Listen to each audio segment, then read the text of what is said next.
Hello বন্ধুরা, আমার নতুন একটি ব্লগে তোমাদের স্বাগত।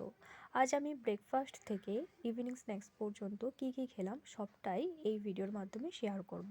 তো আজ সকালবেলা দুটো ব্রেড দিয়ে আমি ডিম টোস্ট বানিয়ে নিয়েছিলাম। এরপরে মাকে বলেছিলাম মাছ দিয়ে ফুলকপির ঝোল রান্না করতে, কারণ একটু ঠান্ডা লেগেছে আমার। তাই ভেবেছিলাম শীতকালে রোদে বসে গরম ভাতের সাথে ফুলকপি দিয়ে ঝোল মেখে খাবো। আর সত্যি কথা বলতে এই শীতকালে রোদে বসে খেতে কিন্তু খুব ভালো লাগে, আর মাছ ভরতে ফুলকপির টেস্ট দ্বিগুণ বেড়ে গিয়েছিল।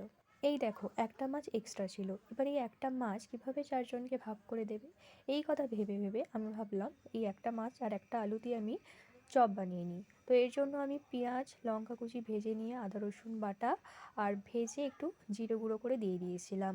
আর এইদিকে 4 চামচ বেসন, একটু বেকিং পাউডার, নুন আর লঙ্কা গুঁড়ো দিয়ে ভালো করে ফেটিয়ে নিয়েছিলাম।